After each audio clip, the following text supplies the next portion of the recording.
নমস্কার, চলে এসেছি আমাদের স্পিতি ট্যুরের প্রথম পর্ব নিয়ে। থাকবো নারকান্ডা, সাংলা, কল্পা, টাবো এবং কাজাতে।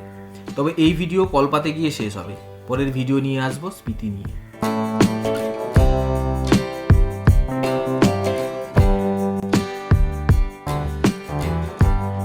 এখন কলকাতা থেকে চলেছি দিল্লি। রাতে দিল্লি থেকে ট্রেন ধরে ভোর 3টে নাগাদ পৌঁছাবো চণ্ডীগড়।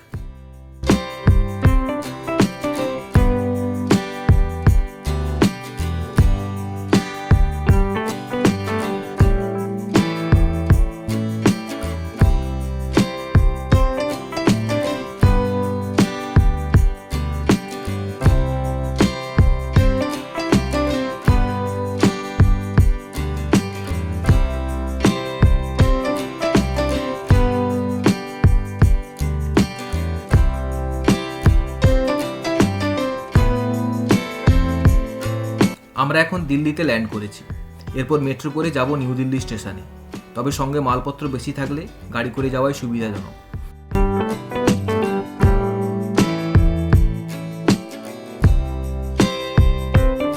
চণ্ডীগড় রেল স্টেশন থেকে আগে থেকে বুক করে রাখা টেম্পো ট্রাভেলার গাড়ি করে আমরা প্রায় নারকান্ডা পৌঁছে গেছি। এখানে প্রচুর আপেল বাগান। বৃষ্টি থেকে আপেলের কুড়ি বাঁচাতে গাছের মাথায় নেটের মশারি লাগানো আছে। তবে একটা গাছেও আপেল নেই, সব পেড়ে বেঁচে দিয়েছে।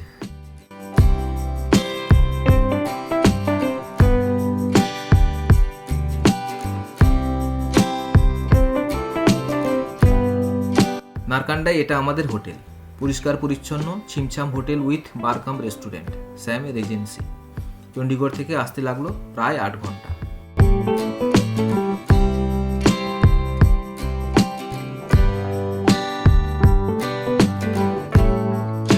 নারকান্ডা থেকে আজ আমরা যাব সাংলা। অনেকটা পথ, পৌঁছতে পৌঁছতে প্রায় বিকেল হয়ে যাবে।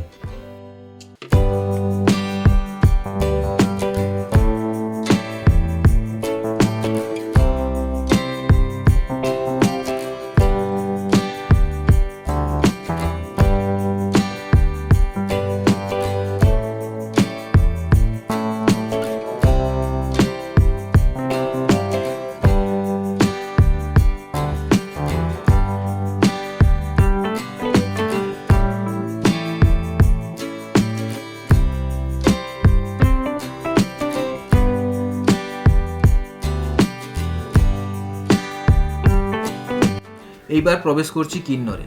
কিন্নরের সেই ভয়ঙ্কর সুন্দর রাস্তা দিয়ে আমরা এগিয়ে যাব কারচামের দিকে।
এই হলো কারচাম ড্যাম।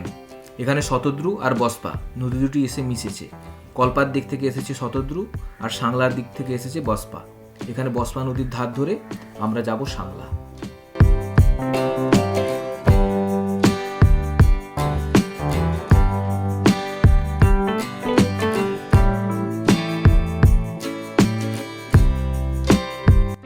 সামনে একটা ট্রাক খারাপ হয়ে গেছে, সেটা রিকভার করতে সময় লাগছে।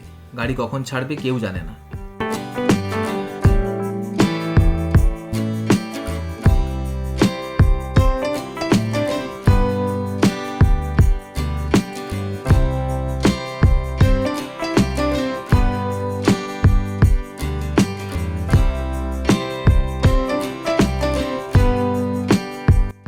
দেখতে দেখতে সন্ধ্যা হয়ে গেল। ভয় হচ্ছিল সারা রাত না আটকে থাকতে হয়, কিন্তু প্রায় 3 ঘন্টা আটকে থাকার পর গাড়ি চলাচল শুরু হয়েছে।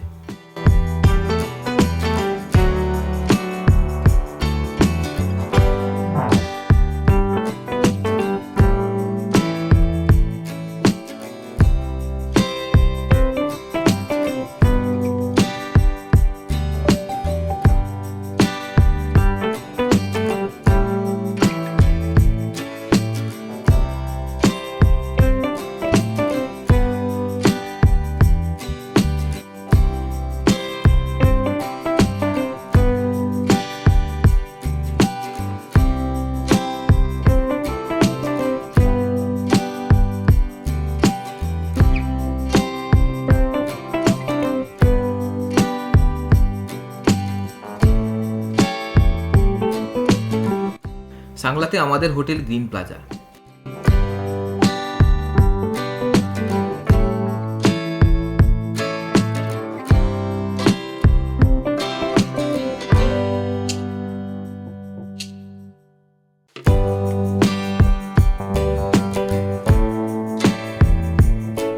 নারকান্ডার আপেল বাগানে একটাও আপেল দেখতে পাইনি। এখানে এসে সে দুঃখ পুরোপুরি মিটে গেছে। সাংলার প্রতিটা আপেল গাছে থরে থরে আপেল ফলে আছে। তবে আপেল পাড়া স্ট্রিক্টলি বারণ, পারলে মোটা জরিমানা হবে আর কপালে চোর অপবাদ জুটবে। তাছাড়া আপেল গাছকে এরা দেবতা জ্ঞানে পুজো করে। আপেল পাড়া শুরু করার আগে নাকি এরা পুজো করে, তারপর আপেল গাছে হাত দেয়। তখন এদের সঙ্গে আপনি আপেল পেড়ে ওদের ঝুড়িতে জমা করতে পারেন।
ব্রেকফাস্টের পর আমরা বসপা নদীর দিকে একটু বেড়াতে বেরিয়েছি।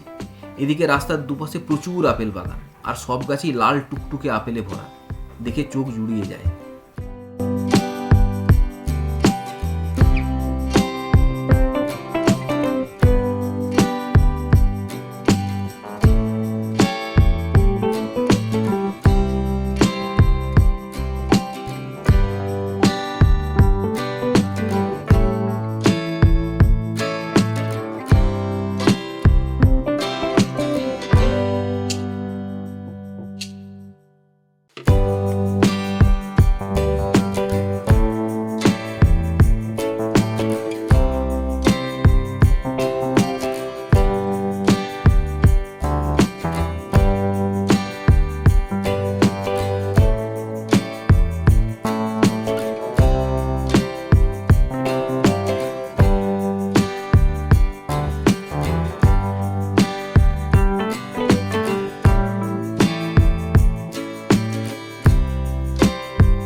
যাওয়ার সময় দেখছিলাম আপেল পেড়ে প্যাক করতে, এখন ফেরার সময় দেখছি সেগুলো নিয়ে যাওয়ার জন্য গাড়িও এসে হাজির। পেটির গায়ে লেখা crispy and crunchy Kinnaur Apple.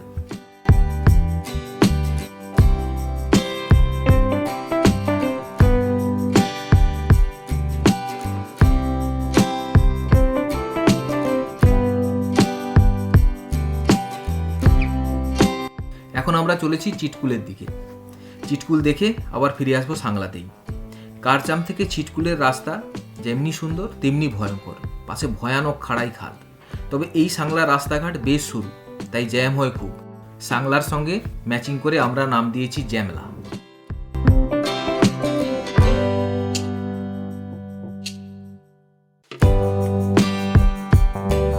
Chitkul চলে এসেছি, সামনেই আই লাভ চিটকুল লেখা বোর্ড।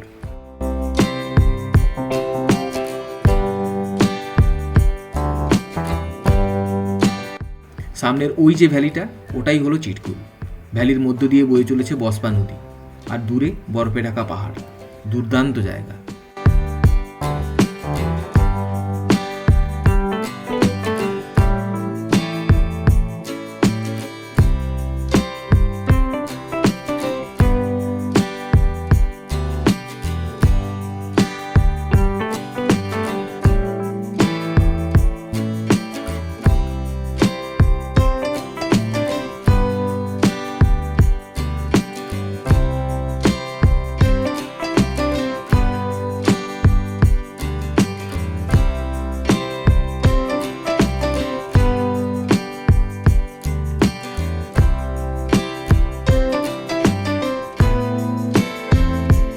আমি ভেবেছিলাম চিটকুল একটা প্রত্যন্ত জায়গা, থাকার জায়গায় বিশেষ নেই, কিন্তু এখানে এসে দেখছি অনেকগুলো হোটেল আছে।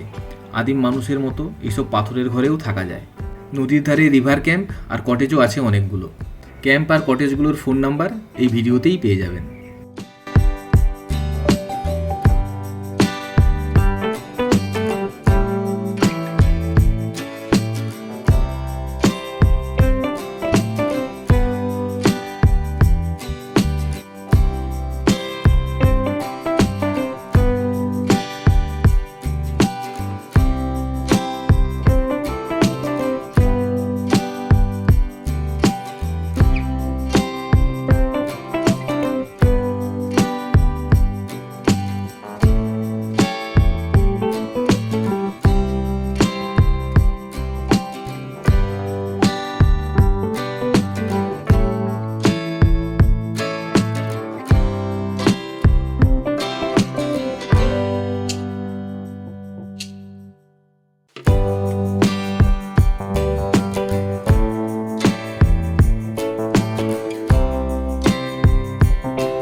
হিমালয়ের এই এক চিরন্তন সমস্যা, ধস।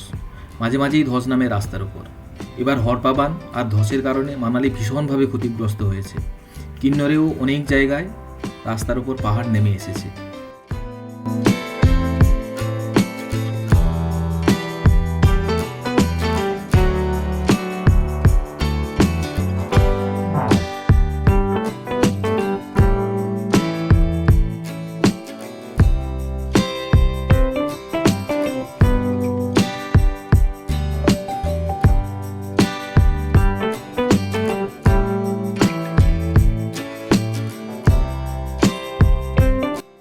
আমাদের হোটেলের পাশের আপেল বাগানে আজ আপেল পাড়া হচ্ছে। আমরাও আপেল পেড়ে ওদের ঝুলিতে ভরে দিচ্ছি। বাচ্চারা ভীষণ আনন্দ পেয়েছে আপেল পেড়ে। এখান থেকেই 12 কেজির একটা আপেলের পেটি কিনেছিলাম 1200 টাকায়। বেড়ানোর শেষের আগেই আপেলের পেটি শেষ করে ফেলেছিলাম। বেশ মিষ্টি, ক্রাঞ্চি আর রসালো আপেলগুলো। কাটলেই আপেল থেকে রস গড়িয়ে পড়ছে।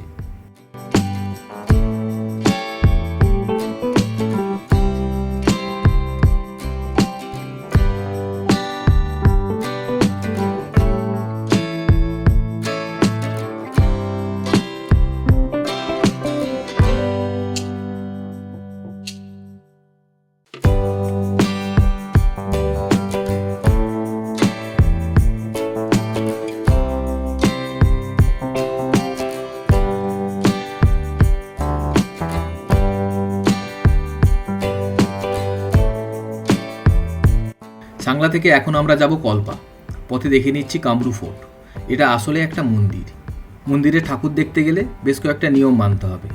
মাথায় টুপি পরতে হবে আর কোমর বাঁধতে হবে। মাথার টুপি আর কোমর বন্ধনী ওরা দিয়ে দেবে, কিন্তু সব থেকে বড় যে নিয়মটা হলো সেটা হলো গত 3 দিন ধরে নিরামিষ খেতে হবে। এই ক্রাইটেরিয়াতে আমরা ফেল করে গেলাম, তাই আমাদের আর ঠাকুর দেখা হলো না।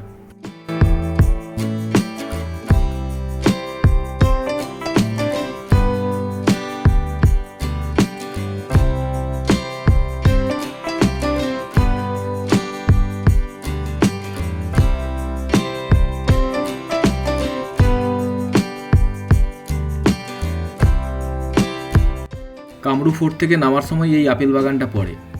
লাল টুসটুসে সব আপেল ফলে আছে। মনে হয় গিয়ে এক কামড় বসিয়ে দিই।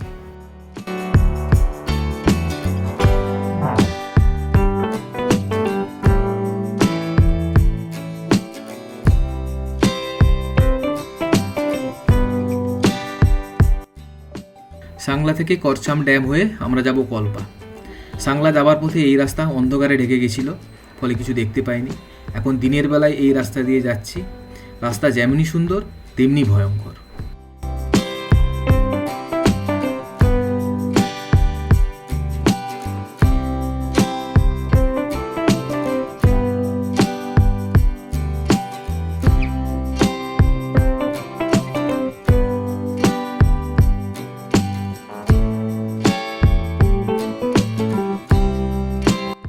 নিচে ওই যে নীল রঙের জলাধারটা দেখা যাচ্ছে, ওটাই করছাম ড্যাম। ওখানে নেমে ওটা অতিক্রম করে উল্টো দিকের রাস্তা ধরে আমাদের যেতে হবে কল্পা। এখানে প্রচণ্ড জোরে হাওয়া বইছে, ক্যামেরা প্রায় ধরে রাখা যাচ্ছে না।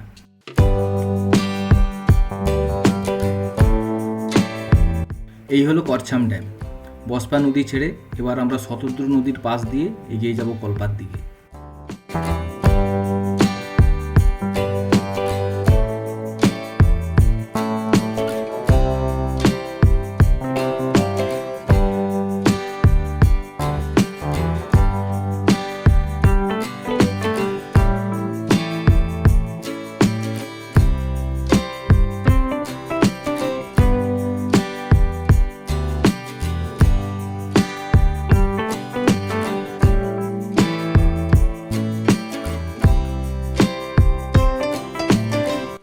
নিচে শতদ্রু নদী আর উপরে কিন্নর কৈলাসের পাহাড়।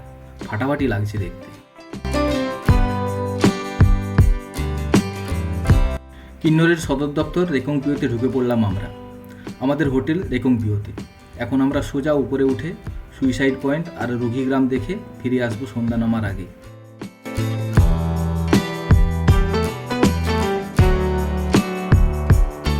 এটা হলো রোলা ক্লিফ, যা কল্পার সুইসাইড পয়েন্ট নামে পরিচিত। কিন্নর দেশে রাস্তার যা হাল, প্রায় প্রতিটা পয়েন্ট থেকেই সুইসাইড করা যায়। তাই শুধু এই জায়গাটাকেই কেন সুইসাইড পয়েন্ট বলে দাগিয়ে দিল বোঝা গেল না।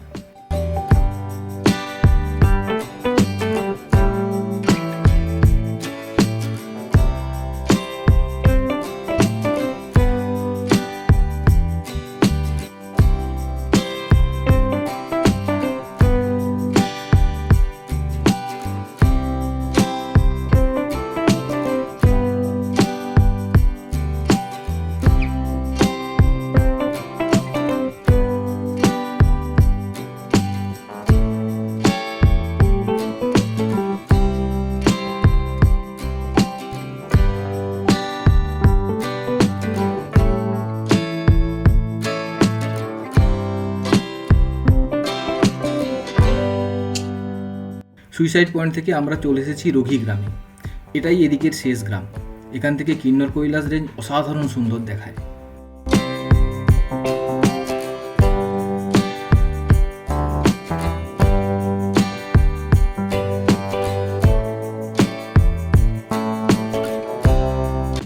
এই পথের ভয়ঙ্কর সৌন্দর্য ভাষায় বর্ণনা করা যায় না। গাড়ির সামনে বসে ভয় ও ভালো লাগার বেশ আশ্চর্য একটা অনুভূতি হয়। ডান পাশের অতল খাদের ওপাশে কিন্নর কৈলাসের উপর সূর্যাস্ত অসাধারণ লাগে দেখতে। তাই সন্ধ্যা নামার আগে হোটেলে ফিরতে হবে। হোটেলের বারান্দায় বসে উপভোগ করবো সেই সুন্দর দৃশ্য।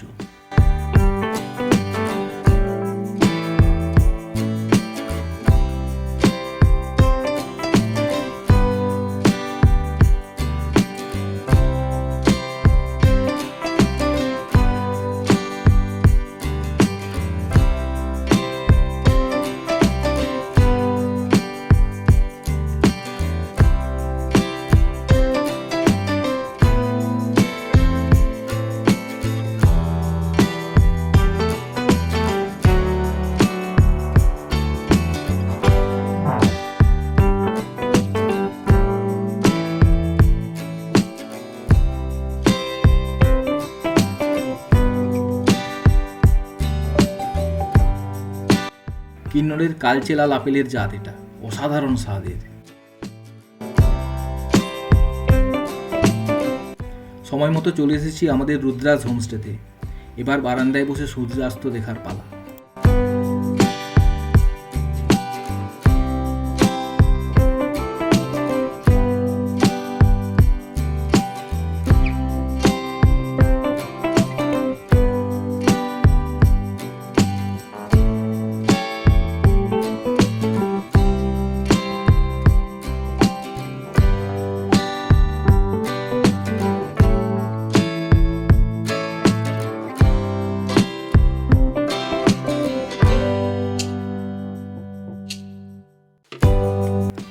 এটা খাবার ঘর, এরা সব ম্যাগি খাবে বলে বসে আছে।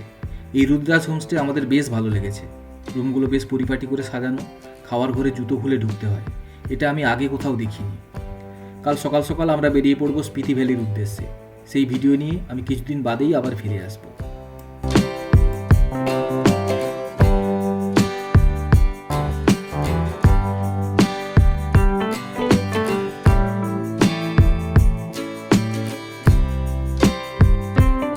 স্পিতি ভ্যালি থেকে ফিরে এসে আমরা ছিলাম রুদ্রাজ হোমস্টের পাশের ওয়ান্ডার্স হোমস্টেতে।